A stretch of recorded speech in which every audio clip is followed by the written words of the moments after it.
Selamat sore,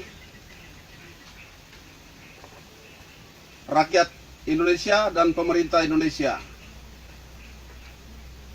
Saya, Majen Terianus Sato sebagai Kepala Staf Umum Tentara Pembebasan Komando Nasional, dan di sebelah kiri saya juru bicara Tentara Pembebasan Komando Nasional Tuan Sebi Sambom. Bertepatan dengan Hari AM sedunia di tanggal 10 ini, kami akan menyampaikan surat secara terbuka kepada pemerintah Republik Indonesia ditujukan kepada Presiden Jokowi. Untuk itu, surat pernyataan saya akan berikan untuk Tuan juru bicara bisa dapat menyampaikan. Waktu dan tempat saya berikan.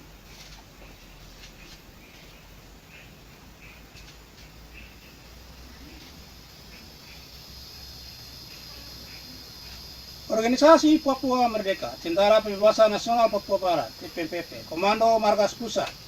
Surat terbuka. Yang terhormat Tuan Presiden Republik Indonesia, kami, pimpinan Komando Nasional Tentara Pembebasan Nasional Papua Barat, Organisasi Papua Merdeka, OPN, menyampaikan dengan hati nurani kami yang tulus kepada Anda bahwa pembangunan infrastruktur di Papua Barat adalah bukan tujuan yang diinginkan rakyat bangsa Papua.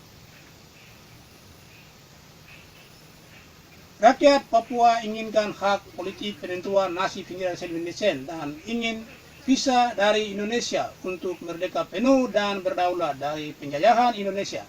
Penjajahan telah nyata sejak lama. Hal ini tidak bisa disembunyikan dari fakta. Tuan Presiden Republik Indonesia bahwa sesungguhnya Indonesia adalah negara demokrasi, namun sesungguhnya juga demokrasi itu berlaku di wilayah atau provinsi lain di Indonesia sehingga disebut demokrasi Indonesia. Seutuhnya wilayah Papua dan Papua Barat adalah bukan bagian dari Indonesia karena dengan alasan bahwa sejak Indonesia secara paksa menduduki wilayah Papua Barat dengan kekuatan militer disertai operasi-operasi militer di Papua yang didukung oleh Amerika Serikat dan menyelenggarakan yayak pendapat rakyat Papua disebut PEPERA pada tahun 1969 adalah cacat secara hukum dan cacat moral. Penjajahan atas bangsa Papua sudah dimulai sejak tahun 63 sampai saat ini tahun 2018. Oleh sebab itu, Tuan Presiden Republik Indonesia, Mr. Jokowi, kami sampaikan bahwa kemerdekaan adalah hak segala bangsa. Maka bangsa Papua mempunyai hak untuk merdeka dan menjadi sebuah negara yang berdaulat penuh. Dengan ini, dasar argumen tuntutan, tawaran dan penolakan kami adalah sebagai berikut. 1. Perhatikan piagam PBB dan resolusi Majelis Umum PBB 1514 tentang pemberian kemerdekaan bagi rakyat dan wilayah-wilayah tak pemerintahan. 2. Piagam Atlantik Artikel 73 Kovenan Internasional tentang hak sipil dan politik dan Deklarasi Universal Hak Asasi Manusia termuat tentang setiap bangsa berhak untuk menentukan nasib sendiri. 3. Bentuk perang pada humanitarian internasional yang mengatur tentang War of National Liberation atau perang pembebasan nasional. 4. Mukadimah Undang-Undang Dasar Negara Republik Indonesia tahun 1945. Alinea kedua bahwa berbunyi bahwa sesungguhnya kemerdekaan itu ialah hak segala bangsa, maka penjajahan di atas muka bumi harus dihapuskan karena tidak sesuai dengan pri kemanusiaan dan pri keadilan. 5. Manifesto Politik Bangsa Papua pada 19 November 1991 dan Proklamasi Kemerdekaan Pemerintahan Sementara Republik Papua Barat pada 1 Juli 1971. 6.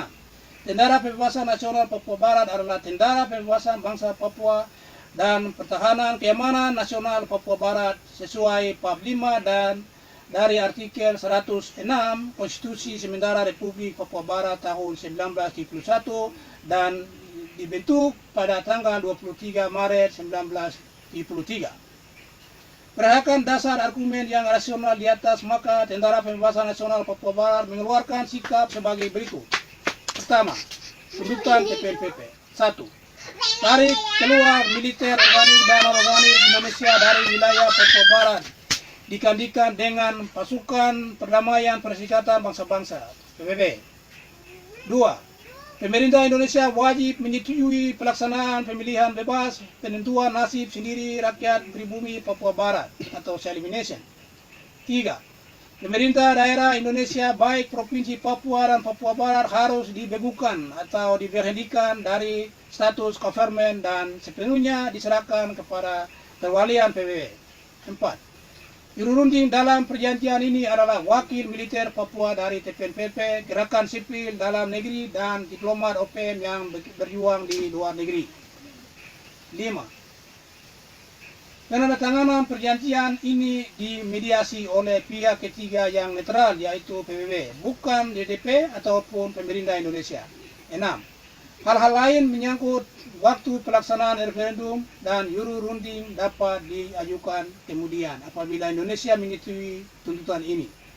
Kedua, permintaan TPNPP. 1. Hentikan pembangunan jalan Trans Papua. 2. Tarik Gabungan Militer Indonesia dari Nduga. 3. Indonesia izinkan jurnalis asing meliput di Nduga, Timika, Puncak Jaya, Panyai, dan Lani Jaya. 4. Indonesia izinkan United Nations High Commissioner for Refugee atau UNHCR masuk di Nduga untuk mengurus pengungsi warga sipil pribumi dan non-pribumi di Nduga. 5. Indonesia izinkan Palang Merah Internasional masuk di Nduga guna mengevakuasi dan perawatan bagi korban warga sipil di Kabupaten Nduga. Ketiga, penolakan TPNPP. 1. TPNPP menolak permintaan Indonesia untuk menyerah kepada Negara Kesatuan Republik Indonesia (NKRI). 2. TPNPP menolak upaya Indonesia untuk berdamai dengan dialog Jakarta-Papua. Keempat, sikap TPNPP. 1. TPNPP tidak akan menyerah dengan alasan apapun sebelum kemerdekaan bangsa Papua terwujud dari penjajahan Indonesia. 2. Perang tidak akan berhenti sampai pada sebelum tuntutan dan permintaan TPNPP dilaksanakan oleh pemerintah Republik Indonesia. Demikian isi tuntutan, tawaran, dan penolakan Tentara Pembebasan Nasional Papua Barat TPNPP OPM. Untuk itu, TPNPP menolak tawaran dalam bentuk apapun selain yang dicantumkan dalam surat ini. Apabila pemerintah Indonesia tidak menyetujuinya, menyetujui tuntutan dan tawaran ini, maka TPNPP tidak akan berhenti perang. Perang melawan militer Indonesia di Papua akan dilakukan sampai pada puncak tuntutan TPNPP dilaksanakan. Markas Pusat 10 Desember 2018 atas nama Panglima Tinggi Kepala Staf Umum TPNPP, Majen Trianus Sarto. Terima kasih.